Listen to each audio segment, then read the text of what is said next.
అదేవిధంగా రాజమండ్రి కల్తీపాల ఘటనపై కూడా తాజా పరిస్థితులను సీఎంకు వివరించారు అధికారులు. అయితే పాల నమూనాలను ఇప్పటికే ల్యాబ్కు పంపామని, అలాగే రిపోర్టులు రావాల్సి ఉందని పేర్కొన్నారు.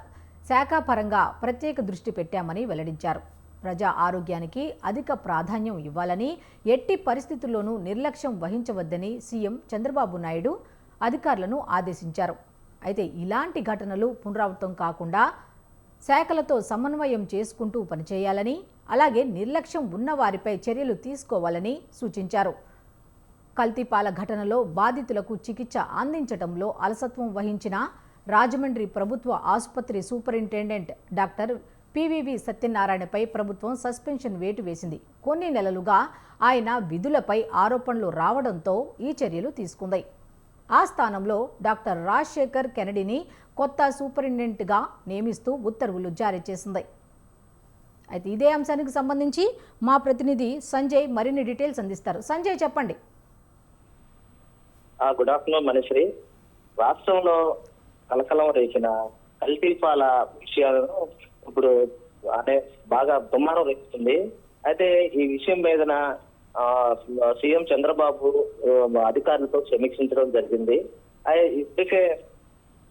ఇప్పటికే ఈ కల్తీపాలలో మృతి చెందిన వారి కుటుంబాలకు 10 లక్షల నష్టపరిహారం ఇవ్వటం జరుగుతుందని చెప్పి ప్రకటన చేశారు. అయితే ఆసుపత్రుల్లో చికిత్స పొందుతున్న వారికి మెరుగైన వైద్యం అందించాలని చెప్పి అధికారులు కానీ డాక్టర్లకు కానీ సీఎం చంద్రబాబు ఆదేశాలు జారీ చేశారు. ఈ క్రమంలో చూసుకుంటే కనుక ఈ రోజు రాజమండ్రి ఆసుపత్రిలో చికిత్స పొందుతున్న చిన్నారి మృత్యువాత పడింది. ఇప్పటికీ ఈ రాజమండ్రి మృతుల సంఖ్య 6కు చేరుకుంటే ఈ విషయం పైన సీఎం చంద్రబాబు సీరియస్ అయ్యారు. అయితే రాజమండ్రి ప్రభుత్వ ఆసుపత్రిలో సరైన వైద్యం అందించలేదని చెప్పి సీఎం దృష్టికి వెళ్లడంతో ఆసుపత్రి సూపరింటెండెంట్ ని వెంటనే సస్పెండ్ చేశారు సీఎం చంద్రబాబు. దాంతో పాటు ఎక్కడ కల్తీ రాష్ట్రంలో కల్తీ పాలల్లో కల్తీ జరగకుండా ప్రతి డైరీని తనిఖీలు చేయాలని చెప్పి ఇటు జిల్లా ఉన్నతాధికారులకు, ఫుడ్ సేఫ్టీ అధికారులకు చంద్రబాబు ఇప్పటికే ఆదేశాలు జారీ చేయడం జరిగింది. దీంతో రాష్ట్ర వ్యాప్తంగా అధికారులు పాల డైరీలపై తనిఖీలు చేపట్టడం జరిగింది. అయితే మనం ఈ దేశం చూసుకుంటే కనుక గత వారం రోజుల నుంచి తెలుగు రాష్ట్రాల్లో పాలల్లో కల్తీ జరుగుతుందని చెప్పి స్వతంత్ర టీవీ ఉద్యమం అంటే ప్రతి రోజు కథనాలు ఇవ్వటం జరిగింది. దీని మీద ప్రజలు అప్పటికే చాలా మంది అప్రమత్తం అవడం జరిగింది. ఈ క్రమంలో దురదృష్టవశాత్తు ఈ రాజమండ్రిలో ఈ కల్తీ పాలు తాగి ఈ ఘటన జరగటం జరిగింది. అయితే స్వతంత్ర టీవీ మొత్తుకుంటుంది, పాలల్లో కల్తీ జరిగింది, అధికారులు స్పందించండి, పాలల్లో కల్తీ జరుగుతుంది, అధికారులు స్పందించి వాళ్ళపై చర్యలు తీసుకోవాలని చెప్పి ఇప్పటికే చెప్తుంది. అయితే ఇప్పుడు ఈ విషయం చూసుకుంటే కనుక శ్రీకాకుళంలో డయేరియా వ్యాధికి ఈ కల్తీ పాలు తాగి డయేరియా బారిన పడ్డారని చెప్పి కూడా చంద్రబాబు దృష్టికి వెళ్ళటం జరిగింది. అయితే వైద్య ఆరోగ్య శాఖని కూడా అప్రమత్తం చేశారు సీఎం చంద్రబాబు.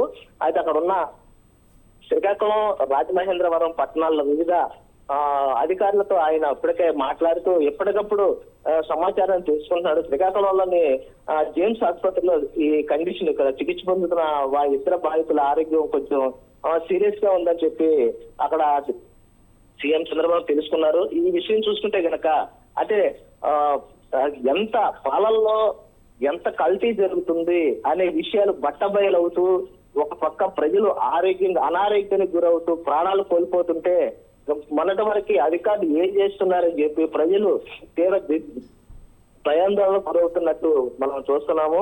అయితే ఈ పాలను వెంటనే ఈ పాల ఉత్పత్తుల మీద సరైన దాడులు నిర్వహించి ఎక్కడా కూడా కల్తీమయం లేకుండా పాలను, స్వచ్ఛమైన పాలను ప్రజలకు అందించే విధంగా ప్రభుత్వాలు ఇటు 2 తెలుగు రాష్ట్రాల సీఎంలు చర్యలు తీసుకోవాలని చెప్పి ప్రజలు గగ్గోలు పెడుతున్న విషయాన్ని మనం చూస్తూనే ఉన్నాం. ఒక పక్క రాజకీయ నాయకులు కూడా దీని మీద స్పందిస్తున్నారు.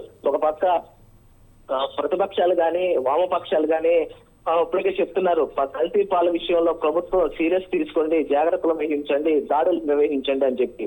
అయితే ఒక పక్క చూసుకుంటే మనం ఈ కల్తీ పాల విషయాన్ని చూసుకుంటే ఇప్పటికైనా సరే ప్రభుత్వం కళ్ళు తెరిచి ప్రతి డైరీ మీద పాలు ఉత్పత్తులు ఎక్కడెక్కడ జరుగుతున్నాయి వాటి మీద నిఘా పెట్టి ఎక్కడైనా కల్తీ జరిగితే వాళ్ళ మీద కఠిన చర్యలు తీసుకోవాలని చెప్పి ప్రజలు కోరుకుంటున్నారు. ఈ విధంగా చూసుకుంటే కనుక ఇప్పుడు ఈ రోజు ఫుడ్ సేఫ్టీ అధికారులు ఏలూరు జిల్లాలోని పెదవేగి మండలం జానంపేటలో ఉన్న సంగం డైరీ మీద ఫుడ్ సేఫ్టీ అధికారులు దాడులు ప్రారంభించారు. అయితే అక్కడ ఉన్న శాంపుల్స్ అవన్నీ సేకరిస్తున్నారు. ఈ పాలు ఎక్కడి నుంచి తీసుకొస్తున్నారు ఏంటి అనే దాని మీద పూర్తి ఆరా తీశారు ఫుడ్ సేఫ్టీ అధికారులు. అయితే ఫుడ్ సేఫ్టీ అధికారులు చెబుతున్న వాదన ఏమంటే సరైన మెన్ను మాకు లేదు. ఇక్కడ రాష్ట్రంలో ఫుడ్ సేఫ్టీ కార్యాలయాలకు సరైన సిబ్బంది ఉంటే గనక మేము ప్రతిరోజు కల్తీ జరిగే ప్రాంతాల్లో దాడులు నిర్వహించి ప్రజల ప్రాణాలకు హాని లేకుండా చేసే బాధ్యత మేము వహిస్తామని చెప్పి ఫుడ్ సేఫ్టీ అధికారులు కోరుకుంటున్నారు. Manishri. Okay, thank you Sanjay.